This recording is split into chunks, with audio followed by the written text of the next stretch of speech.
السلام عليكم.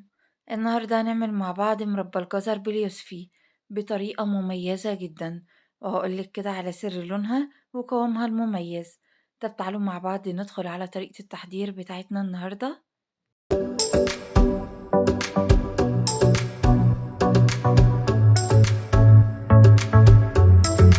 نسمي الله. أنا معايا 2 كيلو من الجزر. نوعية الجزر الموجود معايا هو الجزر السكري. في الوقت ده أنا غسلته كويس جدا وبقى معايا زي الفل زي ما انتوا شايفينه معايا. في الوقت ده أنا هبدأ إن أنا أقشره، يعني مش هنكتفي بالغسيل بس، لازم الجزر بتاعنا نقشره بالسكينة أو بالقشرة، ونبدأ إن احنا نقشره كده، مش بياخد معانا أي وقت خالص. وبالسكينة برضه نبدأ إن إحنا نشيل الجزء التحتاني اللي هو بتاع العنق بتاع الجزرة، ومن فوق برضه، وهنخلّص الكمية كلّها بنفس الطريقة، وده شكلها.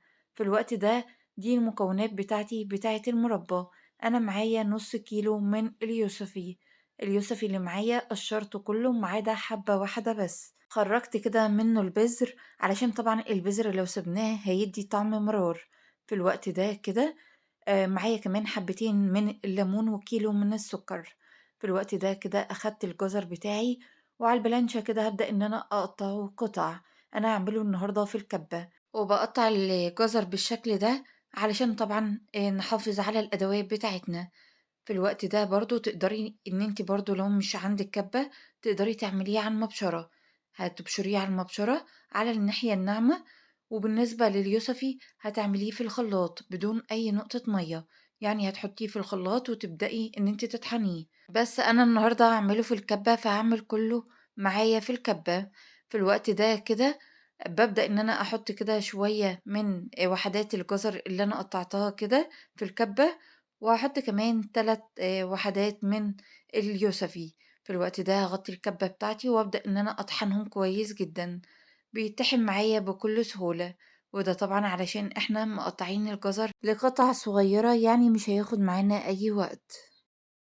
في الوقت ده كده هاورّيكم معايا كده شكل الجزر بعد ما طحنته. أنا مش عايزاه ناعم أوي، أنا عايزاه برضه يبقى خِشِن شوية. في الوقت ده، ده شكل الجزر بعد ما طحنته، يعني مش بيبقى ناعم أوي، بيبقى بالشكل اللي أنتم شايفينه معايا ده. في الوقت ده كده بالإسباتورا وهابدأ إن أنا أنزّل كده الجزر من على حروف الكبة، وأبدأ إن أنا أشيل سكينة التقطيع وأحط بقى الكمية بتاعتي في الحلة. هاخلّص كده الكمية كلّها بنفس الطريقة، وهارجع تاني معاكم بعد ما أخلّص الكمية كلّها. وده شكل الكمية كلّها بعد ما خلّصتها، عملت معايا الكمية دي. وفي الوقت ده هانزل بكمية السكر، وهو كيلو من السكر، وهانزل كمان بكوبايتين من المَيّة. إحنا عارفين إن الجزر شوية ناشف فمش هيجيب مَيّة من جواه، فإحنا هنحط كده كوبايتين من المَيّة بدرجة حرارة المطبخ. طب هتقولي لي في الوقت ده، طب اليوسفي مش بيبقى فيه برضه نسبة سوائل؟ هاقول لِك برضه مش هيكفّي إن الجزر بتاعنا يبقى مستوي كده وياخد التسوية المضبوطة، ويبقى كمان عليه كده عسل أو صوص كده، يعني هتبقى برضه ناشفة ومش هيبقى الجزر مستوي كويس. فلازم إن إحنا نحط كوبايتين من المَيّة، يعني لكل كيلو كوباية واحدة من المَيّة. في الوقت ده رفعته على النار وسِبته لحد الغليان، وبعد كده غطّيت عليه، سِبته كده حوالي معايا ربع ساعة، وكل 5 دقايق بابدأ إن أنا أقلّبه. وده شكل المربى بعد ما قعدت معايا على النار حوالي ربع ساعة، على نار متوسطة مايلة على الهادية. في الوقت ده كده هابدأ إن أنا أحط عصير الليمون، وطبعًا عصير الليمون بيعمل كمادة حفظ للمربى، وتقدري تستبدليه بربع معلقة صغيرة مش مليان من ملح الليمون، ده برضه ده بديل لعصير الليمون. في الوقت ده كده وبعد ما حطيت عصير الليمون للمربى هابدأ إن أنا أقلبها بالشكل ده، وأغطيها كده وهاسيبها حوالي 8 دقايق، وبعد 8 دقايق هاطفي عليها وهاسيبها كده معايا تبرد. وده شكل المربى بتاعتي بعد كده ما نزلتها من على النار، وهي في الوقت ده لسه دافية، يعني لسه ما بردتش على الآخر.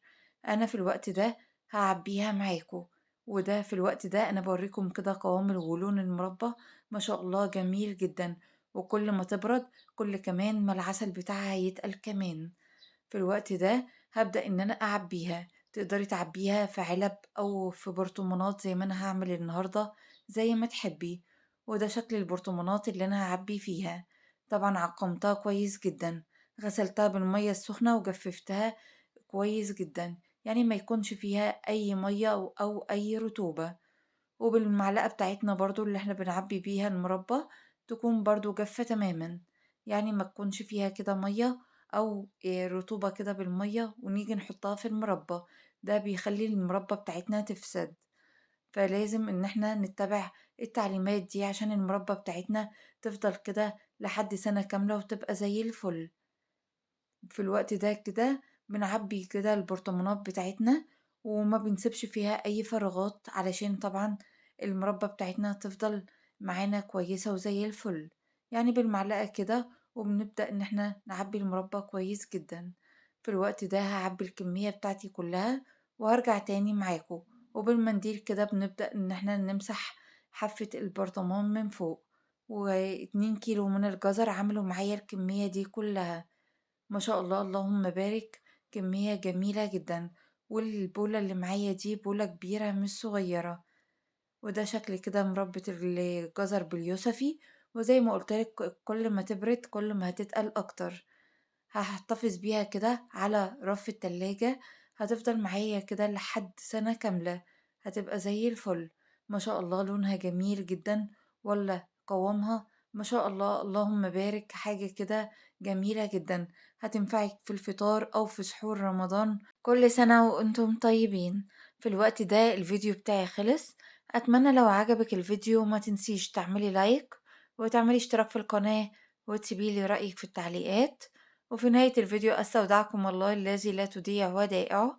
السلام عليكم ورحمة الله وبركاته.